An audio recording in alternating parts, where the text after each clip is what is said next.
Hello friends, मैं आपका mentor AK Singh. और आज हम जो 23 तारीख का जो पेपर हुआ है, यानी 23 दिसंबर 2021 का जो पेपर हुआ है वो हमें पेपर मिल गया है। तो पेपर में हम देखेंगे किस तरह के क्वेश्चन पूछे गए और मोस्ट इम्पॉर्टेंट हम उसमें आंसर देखेंगे जो बच्चे आपने आंसर मिलाएं। आप हिंदी का जो सेक्शन आज हम देखेंगे, और इससे पहले हमने CDP और EVS का भाग देख लिया। हिंदी का जो भाग देखेंगे उसमें आप देखिए आपके 30 में से कितने क्वेश्चन सही हो रहे हैं और हमें कमेंट सेक्शन में बताएं और अपने आंसर मिला लें, क्योंकि ज़्यादातर बहुत ही रिसर्च करके हमने ये आंसर सही देखे हैं। तो आशा करता हूँ आपको आंसर मिलेंगे और आपके आंसर 30 में से ज़्यादा से ज़्यादा सही होंगे। तो पेपर 1 के हम आंसर देखेंगे। चलिए शुरू करते हैं।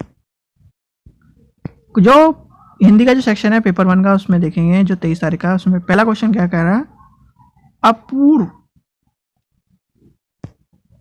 विशेषण किसके लिए प्रयोग किया गया है। अप्रूव किसके लिए प्रयोग किया गया है, बीज के लिए। क्वेश्चन नंबर 2 देखेंगे। क्वेश्चन नंबर 2 क्या कह रहा है, प्रफुल्लता से तात्पर्य प्रफुल्लता में प्रत्यय कौन सा है, प्रत्यय है इत। तो प्रफुल्ल प्लस ता प्लस इत, प्रफुल्लता।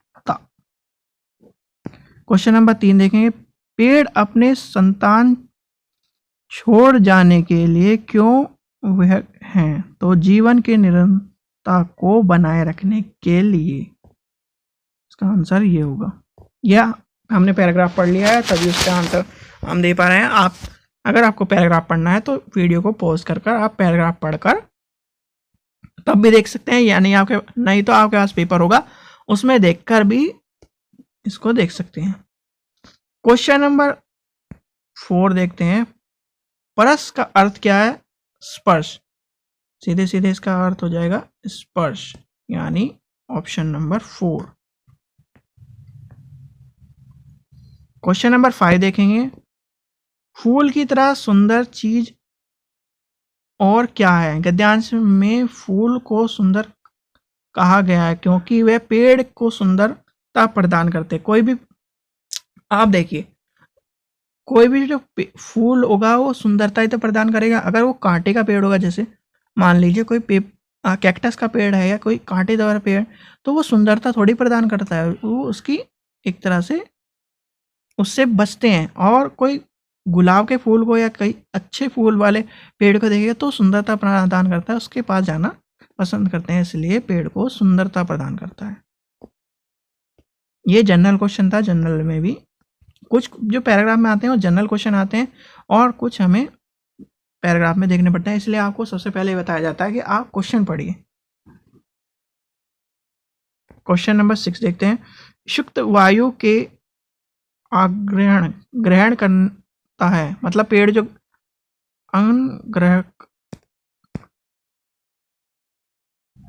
अंगारक शब्द का मतलब पूछा है, तो अंगारक का मतलब होता है कार्बन डाइऑक्साइड। सीधे पेड़ जो ग्रहण करता है वो कार्बन डाइऑक्साइड। क्वेश्चन नंबर 7 देखते हैं। फूल शाम होते ही चारों तरफ अपनी सुगंध किस लिए फैलाते हैं। पतंगों को आमंत्रित करने के लिए।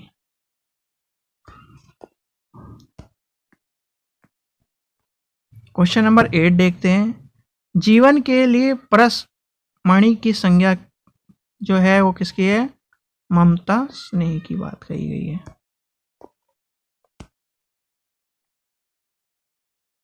ये इसमें जो जिन्होंने पेपर भेजा है उनका क्वेश्चन नंबर 9 आ नहीं रहा है, तो आगे देखते हैं आगे क्या कह रहा है। ये कविता शुरू हो गई है। जब बहुत सुबह चिड़िया उठकर कुछ गीत खुशी के गाती है, कोयल दरवाजे खोल खोल।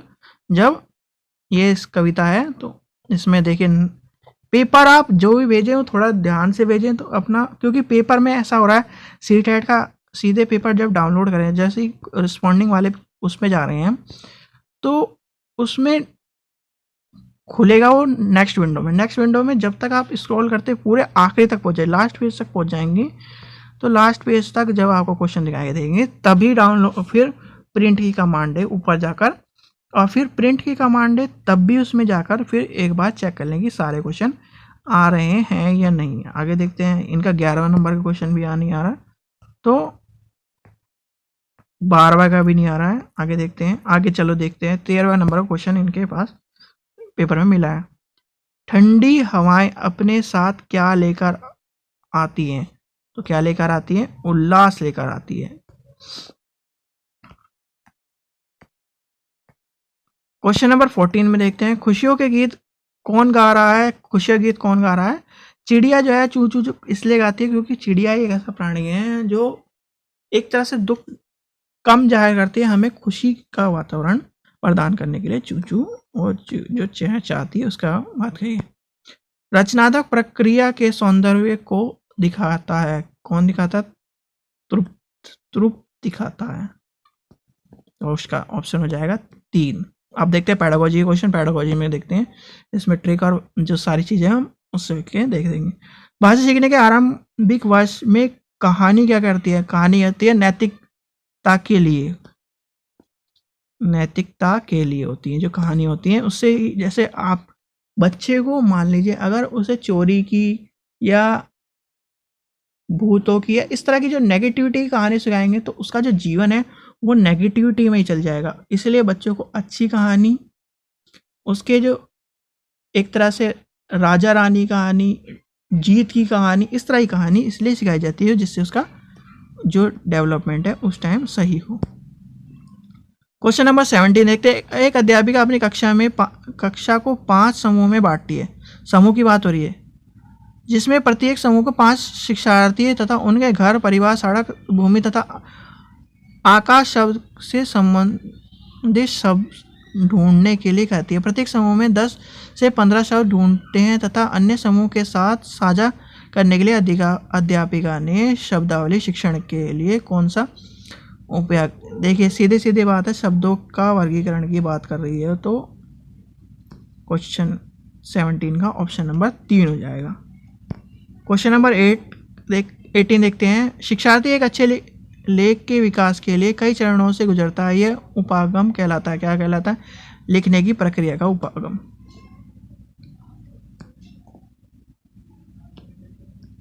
क्वेश्चन नंबर 18 का 4th ऑप्शन, निम्नलिखित में से कौन सा सीखने का आकलन है? रचनात्मक आकलन होता है। ठीक है,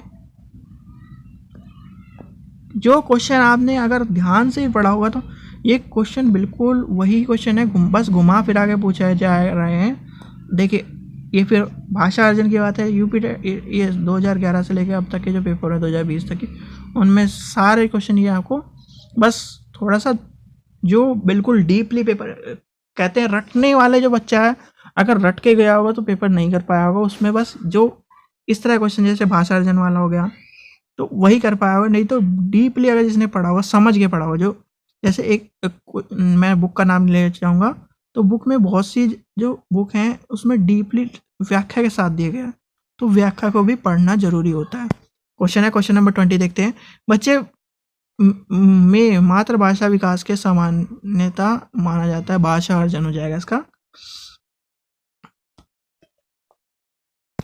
क्वेश्चन नंबर 21, कौन सी विधि दोहराव वाले अभ्यास को एक बड़ी विधि मानते हैं? व्याकरण की बात हो रही है, व्याकरण अनुवादन विधि। जो व्याकरण अनुवादन विधि है वो दोहराव की विधि है। क्वेश्चन नंबर 22 देखते हैं, यदि एक बालक किसी एक भाषा का अच्छा पाठक, अच्छी पाठिका, यानी देखिए सीटेट की सबसे अच्छी बात यही है कि वो भेदभाव नहीं करता, तो आगे देखते हैं, तो वह दूसरी अथवा किसी अन्य भाषा वह का अच्छा पाठक हो सकता है, हो सकती है, वह दूसरे अन्य भाषाओं को सीखता है, इससे जानता है, कौशल का अंतरीकरण होता है। ये कौशल का अंतरीकरण की बात करी गई है, इन्होंने भी सही लगा रखा है। क्वेश्चन नंबर 23 देखते हैं, सीखने के सिद्धांत के रूप में रचनात्मकवाद का विश्वास है, सीखना व्यक्तिगत विशेषता है। क्वेश्चन नंबर 23 का पहला। क्वेश्चन नंबर 24 देखते हैं, शिक्षार्थी द्वारा लिखने पढ़ने में की गई त्रुटियों को जाना चाहिए। क्या होना चाहिए? सीखने के लिए संकेत। जो सीखने के जो संकेत है, त्रुटि जो होती है वो सीखने का एक संकेत होता है। त्रुटि करके जो सीखने की जो प्रक्रिया, मतलब मान लीजिए पहले उसने लिखा राम खाता है, या कुछ भी लिखा जो सीखने का, वो धीरे धीरे ही लिखना पढ़ना सीख जाता है। जैसे पहले उसने ऐसे लिख दिया, या फिर ध को ऐसे लिख दिया, इस तरह जो भी है वो धीरे धीरे ही लिखना सीखता है। क्वेश्चन नंबर 25 देखते हैं। सीखने के प्रतिफल है वह दक्षीय जिन्हें शिक्षार्थी द्वारा किसी भी पाठ्यक्रम के अन्य के प्राप्त कर लेना चाहिए, यह प्रदर्शन करना चाहिए। तो इसका ऑप्शन हो जाएगा पहला। क्वेश्चन नंबर 26 देखते हैं। अपने आरंभिक वर्ष में बच्चा दीवार, फर्श और कॉपी उत्तर पुस्तिका में तरीके के रूप में लिखता है भाषा सीखने के अवसर। तो इसका आंसर हो जाएगा पहला, स्क्रेप बोर्डिंग। क्वेश्चन नंबर देखते हैं आगे 27। हिंदी भारत की क्या है? हिंदी भाषा सबको पता है, हिंदी भारत की राजभाषा है। क्योंकि देखिए, राष्ट्रभाषा की अगर सीधे सीधे अगर कोई, बिल्कुल देखिए इन्होंने सबसे गलत कर रखा है। हिंदी राष्ट्रभाषा कभी नहीं हो सकती भारत की, कोई भी राष्ट्रभाषा नहीं हो सकती। ठीक है, उसका कारण ये है, भारत जो है उसमें बहुत सारी भाषाओं को और बहुत सारे धर्मों को सम्मान किया गया। अगर एक राष्ट्रभाषा, जैसे चाइना को ले ले, चाइना की राष्ट्रभाषा है, तो इसमें राष्ट्रभाषा का भारत में बहुत ही अलग है। पहले जो प्रस्ताव था वो राष्ट्रभाषा हिंदी का था, पर राष्ट्रभाषा अगर हिंदी बना देते तो और जो भाषाएं थे उनका सम्मान नहीं होता, इसलिए हिंदी को राजभाषा की श्रेणी में माना जाता है। दूसरा, भारत में 22 भाषाओं का सम्मान होता है, और वो कौन से? 8वीं अनुसूची में आती है। ठीक है, इंग्लिश जो है हमारी ऑफिशियल लैंग्वेज है। ठीक है, ऑफिशियल लैंग्वेज है, इसी में हाई कोर्ट और सुप्रीम कोर्ट की भी लैंग्वेज मानी जाती है। और जितने भी भाषाएं वो 22 भाषा उनका सम्मान किया जाता है। इसलिए अब क्या है इसका answer? Option B. Question number 28 देखते हैं। निम्नलिखित में कौन सा 2 उपचारात्मक शिक्षण के मुख्य उद्देश्य हैं? क्या है? उपचारात्मक शिक्षण के द्वारा शिक्षार्थियों को समझने के लिए, उपचारात्मक शिक्षण अभिभावकों के लिए वे जो जानने के कुछ शिक्षार्थी को सुधार की आवश्यकता होती है। तो इसका ऑप्शन हो जाएगा बी और सी। क्वेश्चन नंबर 29 देखते हैं। एक शिक्षिका अपनी कक्षा 5 में अच्छा, सुंदर, बुरा, रंगीन, बूढ़ा, युवक आदि शब्दों वाले बहुत से वाक्य देते हैं। जब शिक्षार्थी इन शब्दों पर ध्यान देता है जिन्हें वे विशेषता बनाते शब्द के नाम देता है, बाद में उन्हें और अधिक शब्द देती है तथा उनमें इस विशेषता बनाने वाले शब्दों का प्रयोग कहलाती है। अंततः शिक्षार्थी का ध्यान आकर्षण करने के लिए कहला जाता है कि विशेष। तो इतना लंबा क्वेश्चन की बात कही है, तो उसमें चेतना की बात करी गई है, यानी चेतना से वृद्धि की बात करी गई है। क्वेश्चन नंबर 30 देखते हैं, लास्ट क्वेश्चन। बहुभाषी की बात कही। बहुभाषी क्या है? मातृभाषा घर की भाषा के आरंभ करने के विद्यालय में और भाषाओं को जोड़ने की बात कही गई है। तो इसमें मातृभाषा के साथ साथ अन्य भाषाओं को जोड़ने की बात कही गई है।